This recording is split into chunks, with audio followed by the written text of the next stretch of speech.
Oh, perfect homemade chocolate chip cookies. Oh, wow. You can only have just one or two. They're for the party tomorrow. Okay. Oh, wait, I forgot to get us milk. What? You ate them all? I was gone for like 30 seconds. It was a dog?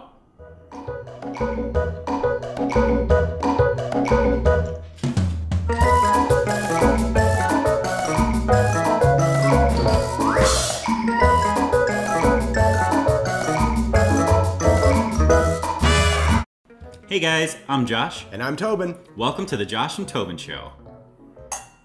Well, it's the holiday season. And that means no longer needing an excuse to eat like a pig and drink like a lush. When have we ever needed an excuse? We know you've all been doing that in private all year long anyway. And where's the best place to do that in public? Holiday parties! Yes, it's that time of year. All of your friends are asking you over to their place for a holiday party. It's time to break out the ugly sweaters. Bring your best re-gifts. And trying to leave the party with your dignity still intact. Cause Lord knows you had enough mulled wine. In this episode, we're going to give you some ideas about what to bring as hors d'oeuvres to a holiday potluck. So that you're not like us every time and just bringing a bag of Doritos. Whatever, at least at the end of the night, those Doritos get eaten. They are pretty tasty. Yeah, whereas some people bring, some sort of, hey, I made a spanakopita for the first time ever, and then it just sits on the table and nobody touches it. Is spanakopita for the holidays? It is for some people, maybe Greek people, I don't know. Do Greeks eat spanakopita? I think it depends on, is it Don't they have Christmas in January? Yeah, I was just about to say it's the Orthodox calendar. Whatever, it's bad. Oh god, and is it spanakopita or spanakopita? Spanakopita? Spanakopita. Spanakopita. Spanakopita. Wingardium Leviosa. Oh, Jesus. Now look, sometimes you might be tempted to go all fancy, maybe make some kind of super trendy hors d'oeuvre. Hey, I made you a quinoa, kale, seaweed, wheatgrass tart. It's dairy-free, nut-free, gluten-free, fat-free. Oh my. Yeah, it's disgusting. Where are the Doritos? Thank God I found the Doritos. Or you could go more traditional and make something like a fruitcake. That's like eating a brick full of the worst dehydrated fruits. They're like so heavy. Yeah. Hey, thanks so much for the invite to your party. I brought you a fruitcake. Oh. I don't know. I don't think I trust any cake that lasts for multiple holiday seasons. Yeah, no kidding. I mean, the only thing good about fruitcake is that it's got rum in it. Now it's time to show you some of our recipes for holiday party hors d'oeuvres. So let's get in the kitchen. We're already in the kitchen. Oh yeah. Hi, and welcome to Cooking with Tobin. Today I'm going to be making a recipe that my mother actually taught me that I like to call veggie cheese squares. All right, you're going to need 1 red pepper, 1 other colored pepper, not green, because you get the green from the broccoli. 1 small jar of mayonnaise, we'll see how much we use, about half a cup. You'll need 1.5 bars of Philadelphia cream cheese. What you do with the other half is up to you. You could get some bagels, you could do what I do and just get a spoon. Oh yeah. You'll also need 1 tube of Pillsbury crescent rolls, some garlic powder, some dill weed, and of course, a glass of wine. But that's just for you. I love cooking with wine. Open your crescent rolls. It's supposed to have a little tab. Okay, we're gonna peel it away. Oh, that wasn't that bad. So roll out your crescent dough like this. You're gonna wanna roll it out like a pizza. It's always a good idea to wash your hands first. Sure, I did.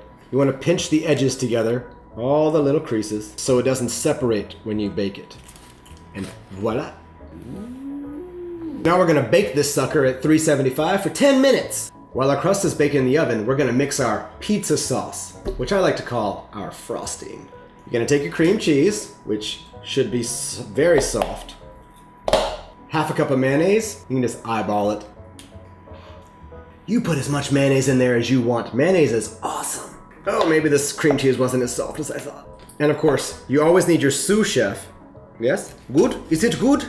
Once it's mashed up a bit, add your garlic and dill. 1.5 teaspoons of garlic powder. Who doesn't love garlic? Unless you're a vampire. And I'm gonna say half a teaspoon of dill weed. Dill weed. Dill weed, woo! So now comes the hard part. You gotta cream it, which means just stir the shit out of it. Don't give up, you just keep going. Whew, you don't really work out your wrists at the gym. I guess you can work them out in other ways. The crust is done! Ah, see how nice and golden brown that is?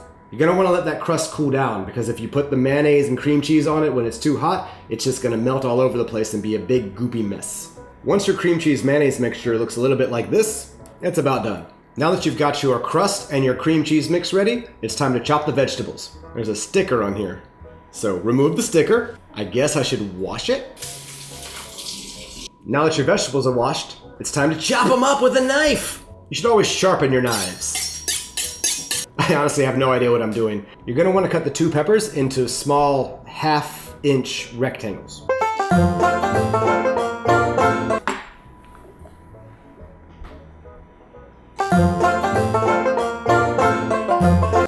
And your peppers are chopped. Now it's time to chop the broccoli. We're chopping broccoli. Don't include this part.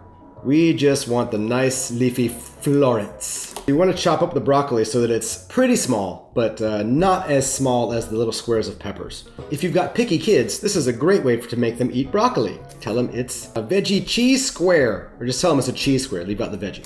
You could even tell them it's a pizza. I've been trying to think of something funny or interesting to say about broccoli. There's nothing. Take your broccoli, put it in with your drop some broccoli on the floor. The dog will eat it. All right, so now you want to mix your veggies up. I bet you'd like that, wouldn't you? You gonna like that? Oh yeah. Okay, gonna wash my hands again. It's time to spread the cream cheese on the crust. Plop it down. Make sure you get all the goodness. And you gotta give the dog a taste.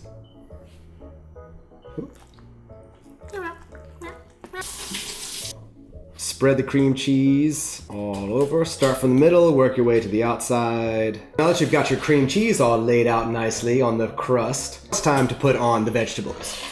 I like to place the vegetables very intricately, one by one, on the entire thing so that everything is very uniform and symmetrical.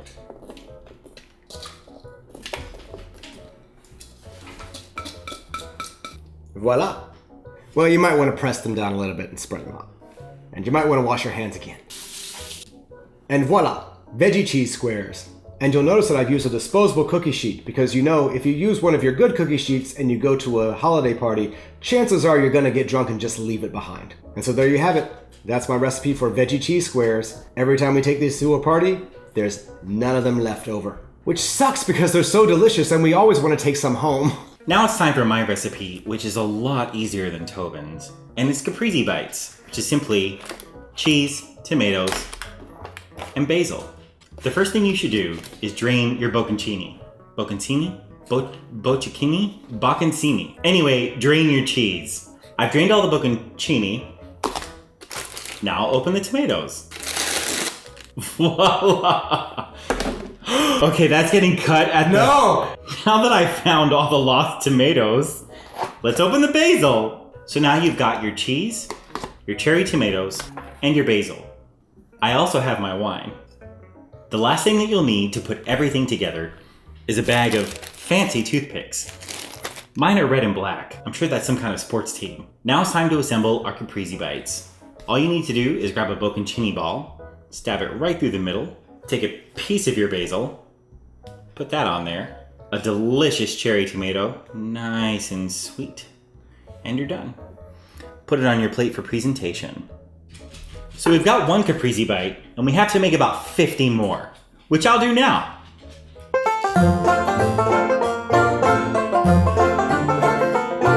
The only thing left to do is as soon as you arrive at the party and present your delicious appetizer, you want to drizzle a couple of tablespoons of balsamic vinegar just over everything so that as each person takes a bite, they get a nice little taste of that vinegar. Since these aren't coming to the party until tomorrow, but I still want to see if they taste okay, I'm going to try just one now and do just the tiniest. Well, I tried for a little bit of balsamic, but that didn't end up so well. So let's see how they go. Delicious. Well guys, that's my recipe for this year's holiday parties. Caprese bite hors d'oeuvres. Just some basil, tomato, and cheese on a plate. But it's quite beautiful.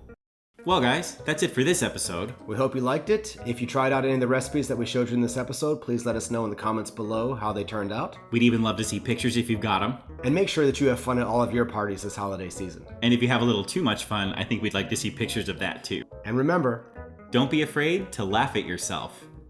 Hey guys, if you like that video, make sure to give it a thumbs up, subscribe. As always, in the description below, you'll find links to our social media. I'm at JD Horner on Twitter. And I'm at Tobin Skinner. You can find out more about us at our website at joshandtobin.com. Or follow our Facebook page, Josh and Tobin. See you next time. Bye!